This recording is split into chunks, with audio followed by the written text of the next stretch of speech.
Okay, I think we are live on Facebook now.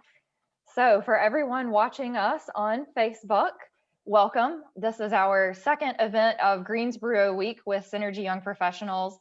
And we are very excited tonight to be talking about Homebrewing 101. We have some experts in the room with us, local experts, who do the homebrew thing on their own time. And I'm sure it's been an excellent COVID activity. So we're excited to chat with them tonight.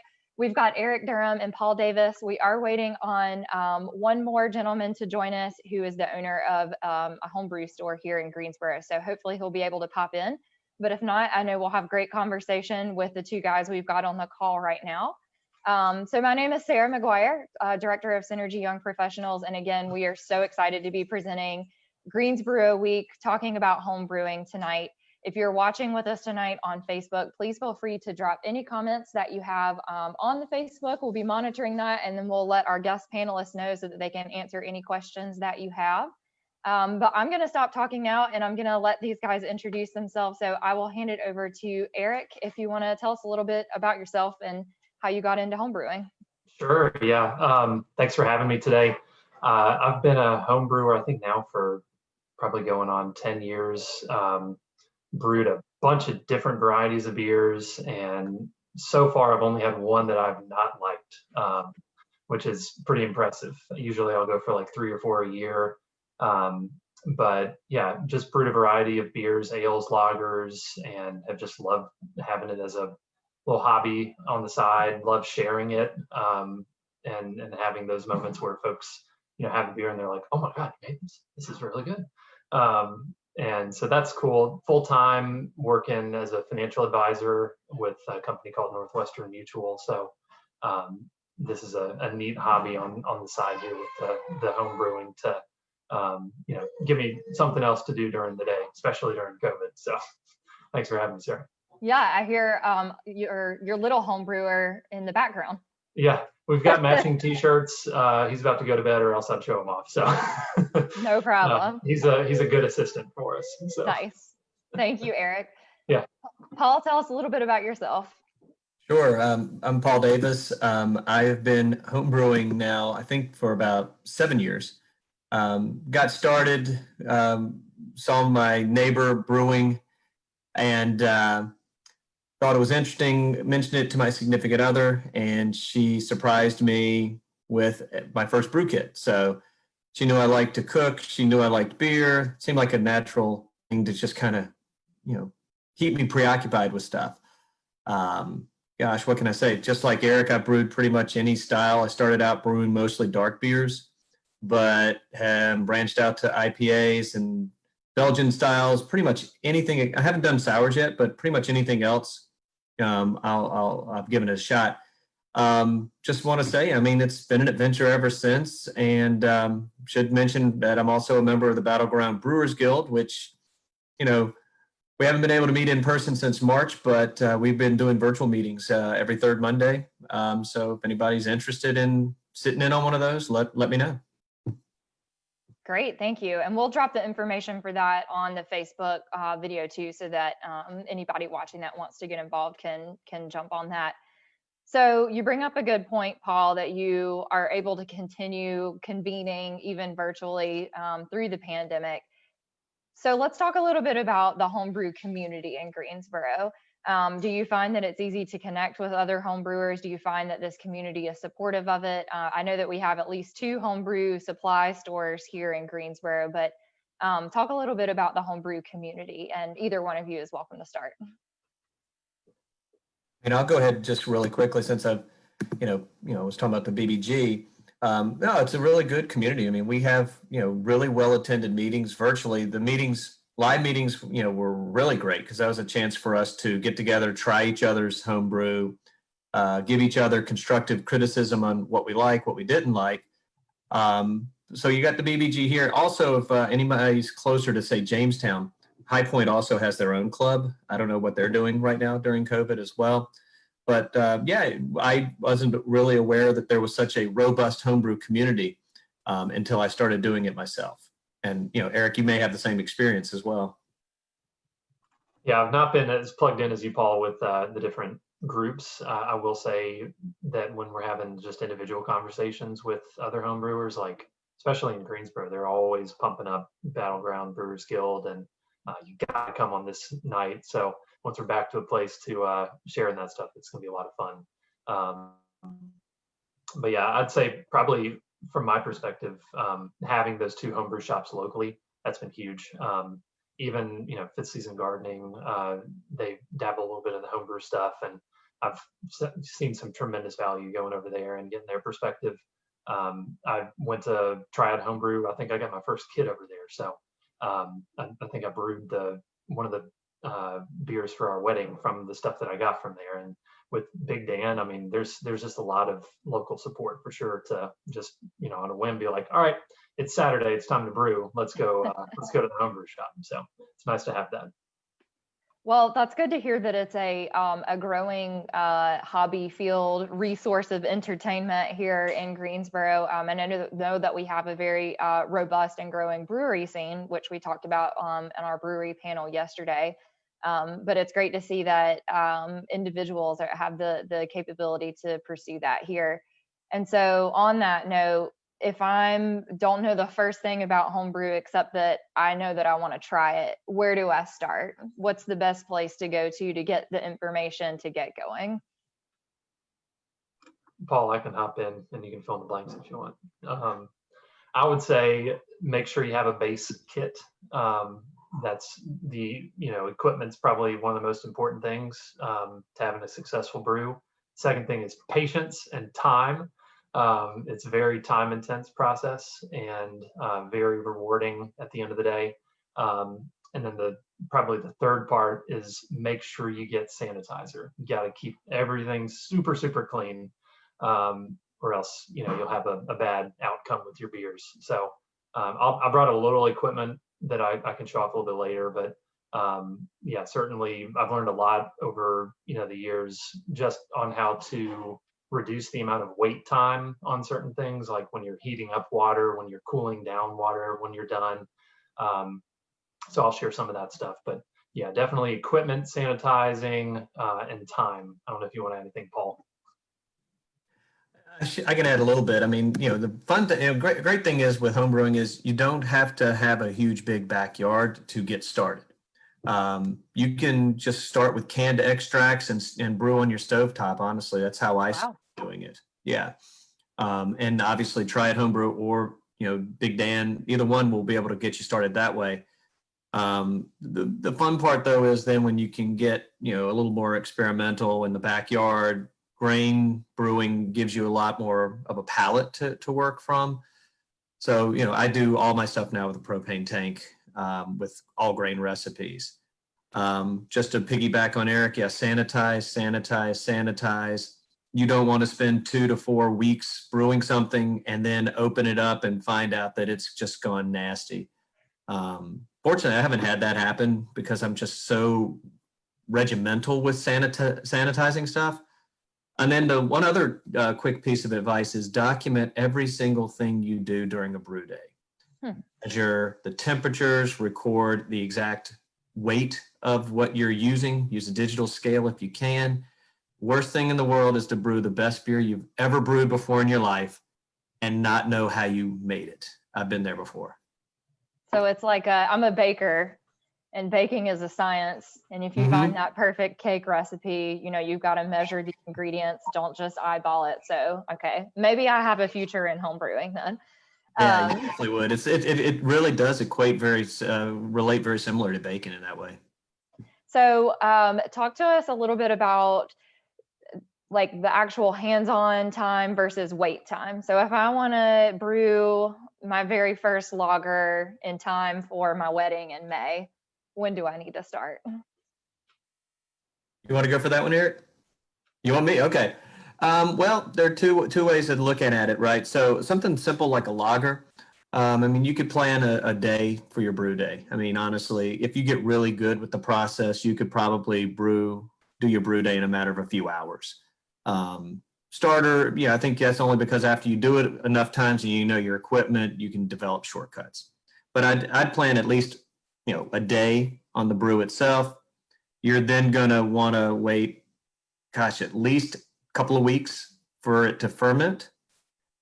If you keg, which most experienced folks like the kegging process with, pumping in carbon dioxide, you could go from fermenting to drinking the beer 24 hours, 48 hours, really. I bottle condition a lot of my stuff, and I don't know why. I think I just hate myself sometimes. But with bottle conditioning, it's going to take an extra 2 weeks for there to build up the carbonation in the bottle as well. So, yeah, if you're going to try to do a beer for your wedding in May, I mean, you technically don't even have to worry about a lager until maybe even March or even April. Give yourself enough time, obviously, so you can try it and make sure it's up to snuff. But yeah, I'd say just a month to 6 weeks is all you need. Awesome. Just to clarify, I just had someone text me, I'm not getting married in May. I was just using that as an example because Eric mentioned that he brewed for his wedding. So okay, good. I didn't know if we were breaking news there or not. No, for anyone that knows me that's watching out there, I'm not getting married in May that I know of. Hashtag not an announcement. Yeah. But my birthday is in May, so I can brew my own beer for my birthday. How about that? That's birthday beer is great. Yeah. I'd probably chime in, Sarah, and just say lagers take longer. Ales are shorter when it comes to the fermenting time, because for lagers, you're fermenting at the bottom, ales on top. So usually for lagers, it's a colder temperature, so the yeast isn't as active. So it's going to take a little longer to ferment, but yeah, I'd say to Paul's point, it's pretty quick when you're just kegging. And a lot less to sanitize. I think the entry point's a little more expensive because you got to buy like the CO2, the tubes, the kegerator, all that stuff.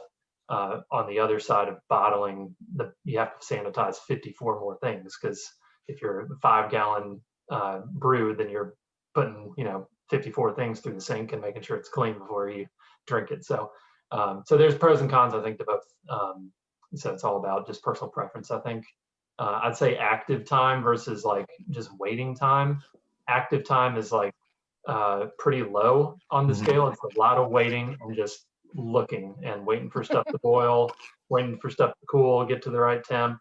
But you can't keep your eyes off of, you can't turn away because like that. I mean, this brew that I'm having here, I lost a lot of like good sugars because I turned my head away for like 2 minutes and I came back outside. The whole thing had like blown up in the yard. I'm like, no, I lost all this, lost all that flavor. So yeah, it's, I don't know, Paul, that's been your experience, but certainly don't want to take your eyes away either. Yeah, no, you're right. I mean, I had one of the kids out with me who wanted to learn how to brew, and her first reaction was, so you're doing something for 5 minutes and then waiting an hour? Yeah, or we would add a set of hops and then we'd have to wait 30 minutes to do anything else. And she was just like, the wait times were driving her nuts. And hey, by the way, another positive to bottle conditioning is you still can't beat the sound of popping a top off a bottle. Oh yeah, I agree with that for sure. So you both have mentioned a couple of do's and don'ts. Let's talk about your biggest mistake you've ever made. I know, Eric, you and I were just chatting before we started about a barrel experience that you've had, but if you have a funny moment or a mistake that you've made, some wisdom that you can impart on anybody that's watching, what would that be? You want me to take it, Paul? Yeah, I think it's all you. You start us off. Perfect. Hey, trust me, I've made so many mistakes that I'm sure I'll have 5 that you don't even mention. Yeah, I'd say I've made a million mistakes, and you got to give yourself grace when you're just starting out too, because probably 30 brews later, you're still like, oh my God, what am I doing? Like, you spend, it's not like your daily job, so you tend to forget some things, between brews even. I would say this one time I didn't sanitize effectively, and I'm usually pretty stickler about that. It was 5 gallons of beer that it was awful. I was like, there's no way I'm drinking even one of these, and now I got to pour out a whole day's work and the investment that I put into buying all the materials for the grain and everything. And so I'd say definitely make sure you sanitize and say sanitize over and over until you're done.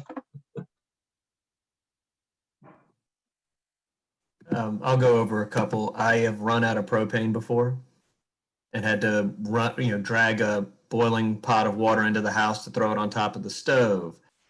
I've had the grain gum up the line from the mash tun, where you're cooking all the grains to get the stuff. I had the line clogged up with grain one time, and that really screwed things up. I've had the hose freeze overnight and not realize it, so I couldn't run my cooler as quickly. The biggest mistake I ever had was not having all of my ingredients out one day, mashing all the grains, putting it in to boil, and then realizing that I had forgotten about 2 pounds of specialty grains in the grain bill. And this is a beer that I brewed so many times before that I knew that it wouldn't be the same without that. So as Eric can attest, a lot of what we do is crisis management and just thinking on the fly. I basically just took some cheesecloth, put my grains in the cheesecloth, dipped it in the pot, got it up to 150 degrees and let it steep for about 30 minutes before I took it to boil. Just trying to do the exact same thing I would have done at one time, but it was just a lesson in complete and total inefficiency. But you were able to work around it. I like the crisis management aspect. Yeah. Yeah. Paul, I'll share another one because I love sharing mistakes. Yeah, I good. went through the whole process of putting the grains in and steeping the grains. That's what we call it. And looked in the box for the dry malt extract, which is basically like powdered sugar. And it was a rock. I opened the bag and it didn't turn into sugar. It was just like a solid rock. I'm like, oh my God, I'm in the middle of the brew. What am I going to do? So I got to run to the homebrew store, thank God. And they had some extras, but lesson learned, like make sure you look at your ingredients too before you throw them in the pot. So.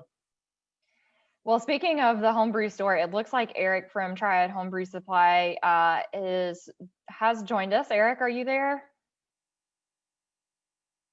Maybe he's attempting to join.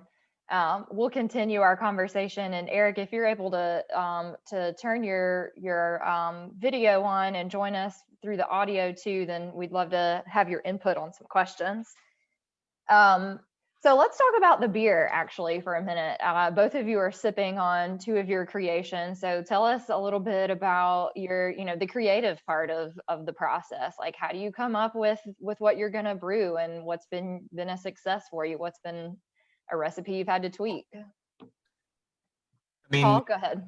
Yeah, I think we've talked about this. I'll brew just about anything under the sun at least once, give it a try. What I was drinking earlier was a Saison that I brewed about 4 months ago. I fermented it on cloudberries, which are really juicy, almost looks like little yellow raspberries that I foraged around the corner from my house. So that was kind of fun. I mean, again, the idea for me is just experimentation. As long as it's something that I will enjoy, I'll try to brew it. And so you'll see me do a lot of stuff with fruits. I've brewed with apricot before, plum. I always do a blueberry wheat beer every year because my folks have a large number of blueberry bushes. So that's a big thing. Gosh, what else? I'll tell you, the other thing is when I want to brew a new beer or a style that I haven't brewed before, I'll try to get some of the best in class commercial beers, try them, figure out which ones I like, figure out if I can exactly how they're made, and then replicate it. So I started doing IPAs that way, found the hop combinations that I really liked. And, my best achievement was I brewed a spiced IPA that won a blue ribbon at the Indiana State Fair a few years ago.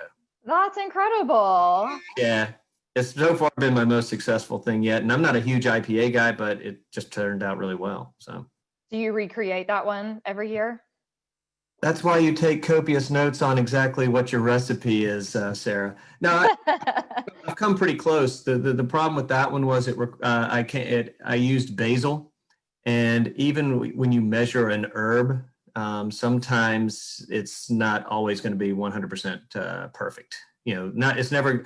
Anytime you use an herb, it's really, really hard to get consistency. But no, I've done more, and it was pretty good. What were you sipping on tonight? That was the cloudberry Saison I mentioned earlier. Nice. Mm-hmm. Eric, how about you? Yeah. Eric Durham. So sipping on this, goodness, Bullet Bourbon barrel aged imperial stout. So I say barrel aged with a asterisk. I totally use some like dark oak chips that were soaked in bourbon for several days. Same effect, quite honestly. I would say kind of my process and how I decide what I'm going to brew is really just based on like what I like. That's kind of the first filter. And I really love like flavorful beers, stuff that's high gravity, that you can't buy in the stores. So when I look at stouts, those are usually pretty hard to find in the stores all year. So usually go with stouts, porters, higher gravity stuff, full flavor stuff. Holiday times, I love when we get together, being able to share a good like holiday winter warmer or Christmas ale or holiday ale. So usually brew for special occasions too, and kick that up. And so kind of find ingredients all over. Love throwing honey in there from organic local farms, and just try to use what I can if it makes sense with the brew that I'm making. So feel like I was blabbing there, but does that answer your question, Sarah? Yeah, no, that's Yeah. great. I Cool. think it's so interesting, just the sheer variety of things that you can come up with. And I love the addition of local ingredients, which you both have mentioned. I know that a lot of the breweries here in Greensboro, specifically Little Brother, try to also really adopt that local mindset in their brew. So sounds delicious. I'd love to try both of what you guys are offering. Eric Henrikson, can you hear us?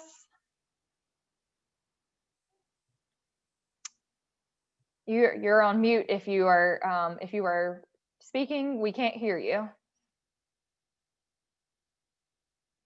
Okay, well, maybe he'll be able to join us later on, but we do have Eric Henrikson from Triad Homebrew Supply, which is one of the local stores here, and we'll drop information for his store and also for Big Dan's Brew Shed in the chat, so that any potential homebrewers can check that out. So homebrewing seems like one of those activities where you're kind of all in. It's your thing. You're into it.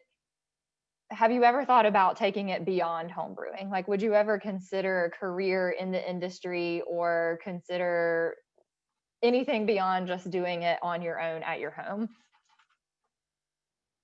Eric?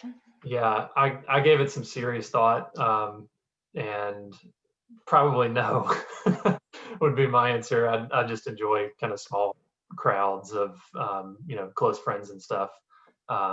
Imagine that there'd be quite a barrier of entry to open up a shop and try it full time. So I just enjoy kind of the small scale stuff personally. So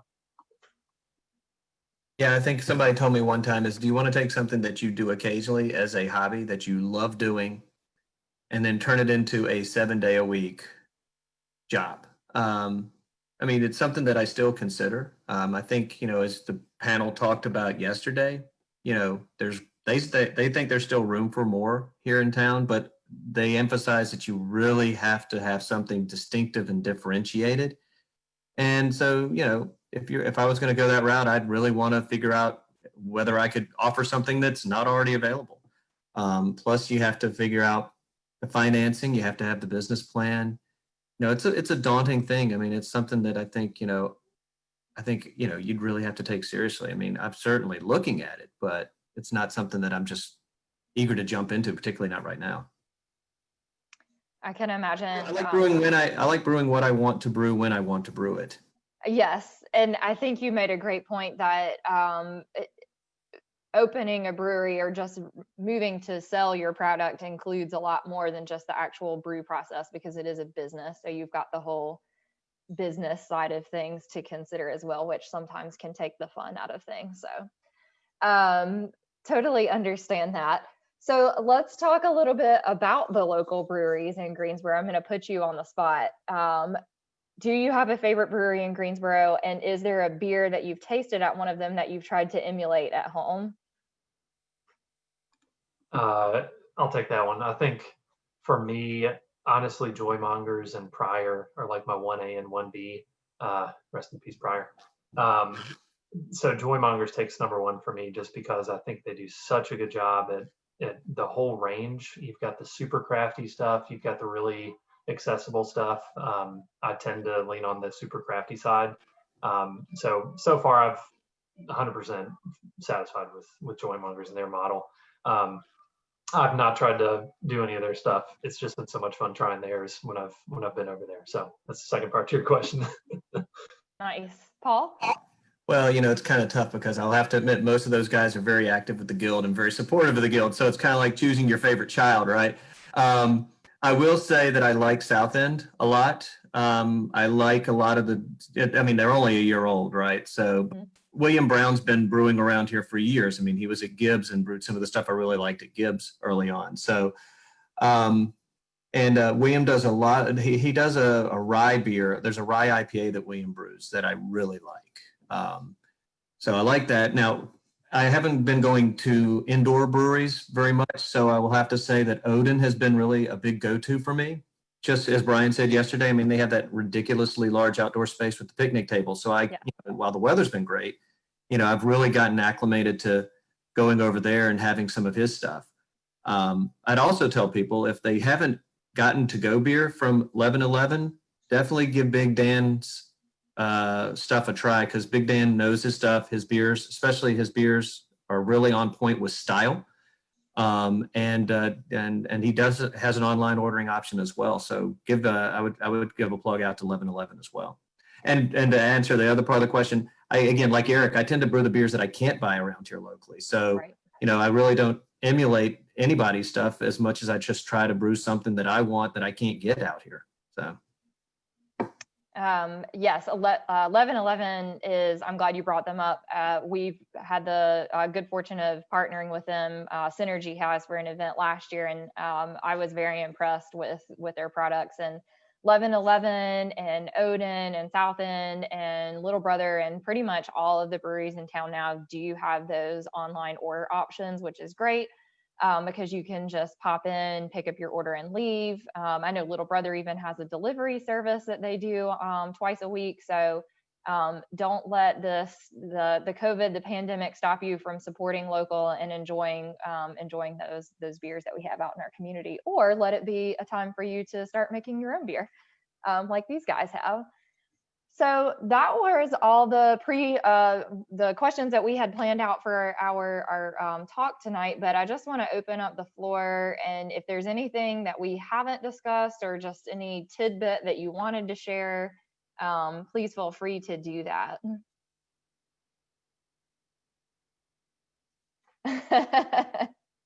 Did we cover it all? Is this an audience question or a panel question? It's a panel question. Sorry. Yeah, I was kind of leaning on Eric on the equipment piece. Again, some of those starter brewer kits, if you're interested in hopping in, that's a great place to start. And usually it's a 5-gallon is where you start with something like that.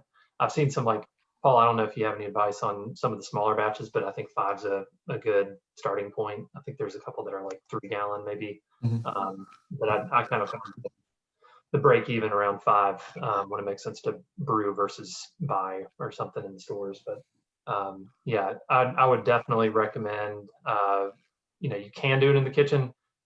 When you're boiling 3.5, 4 gallons of water, it takes a long time.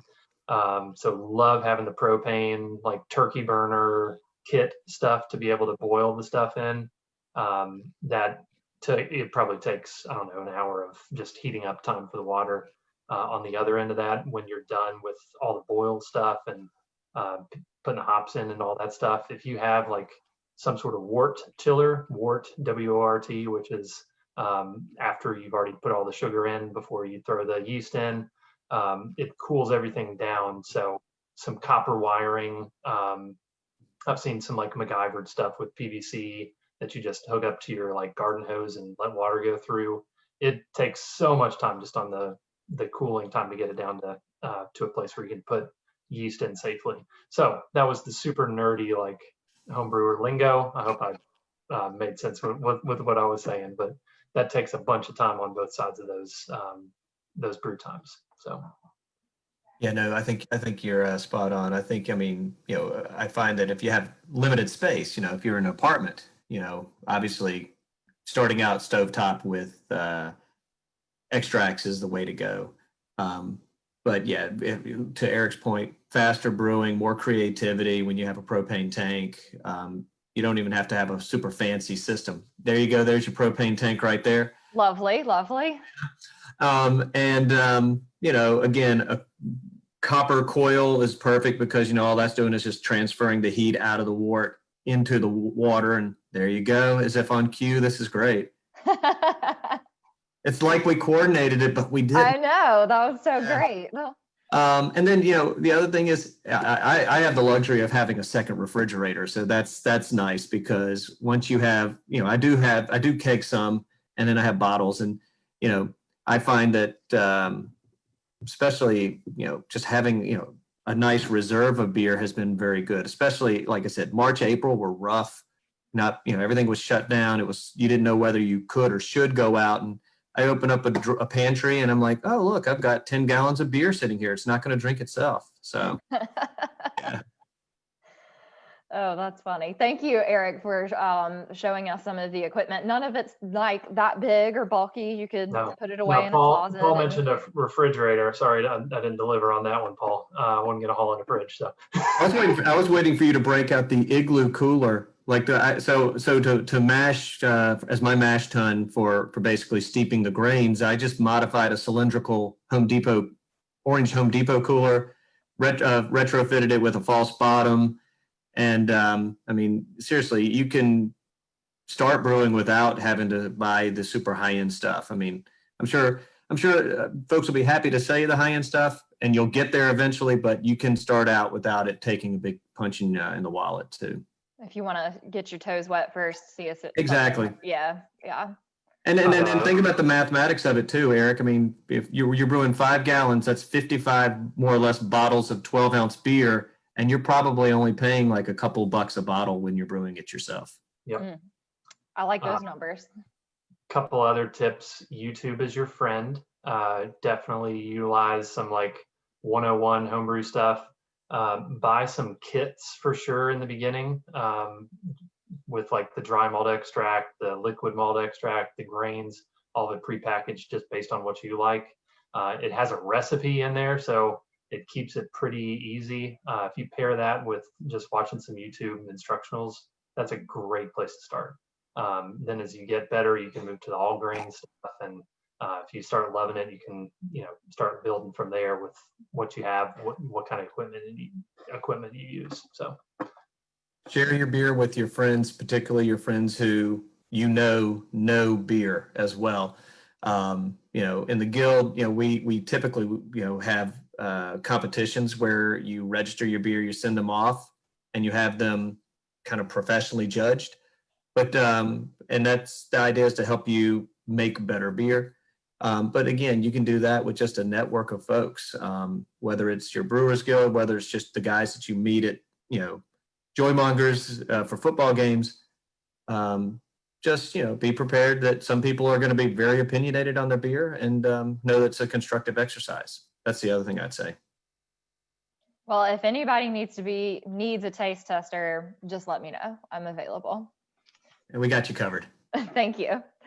For anybody watching on Facebook, I did drop the link to the Battleground Brewers Guild, so you can check them out if you'd like to join Paul and his crew. And I've also put links to Triad Homebrew and Big Dan's Brew Shed, so that you can check out the local supplies that we have to get you started here in Greensboro. That's all that I have for tonight. I just want to say thank you to Eric and Paul, and then the other Eric who represents Triad Homebrew. I don't think he was able to get his audio working, but his link to his store is in there in the chat, so check that out. But this has been a really fun conversation. I feel like I'm curious about it now more than ever. My dad and I have talked about doing it before, so this might be a good post-COVID backyard activity for us to do together. I don't want to speak for Eric either, but I would assume that if any of your members have any questions afterwards, I'm sure they could reach out to us and we'd be happy to help them out. That's awesome. Yeah, I've got both of these guys' email addresses, so if anybody has any questions, feel free to drop them on the Facebook, or you can email me and we'll make sure that we get you connected to them so that you can get the inside scoop on what to do. Thank you for watching. Thank you for joining GreensBREWo. If you missed yesterday's panel with 3 Greensboro breweries, check that out. It's on our Facebook. This, of course, will live on our Facebook as well. Tomorrow night, we've got a really fun free trivia game that you can join. There's a free Eventbrite registration on our Facebook. It's going to be about all things beer and Halloween, and it's free to play, and we've got lots of good prizes to give away. The first place prize is a $75 gift card to Little Brother Brewing, so don't miss out on that. It'll be a chance to flex your skills on beer and Halloween. And then finally, last but not least, we're still excited to release our beer collaboration with Little Brother Brewing. That will be on Friday. And as we mentioned before, you can have that delivered.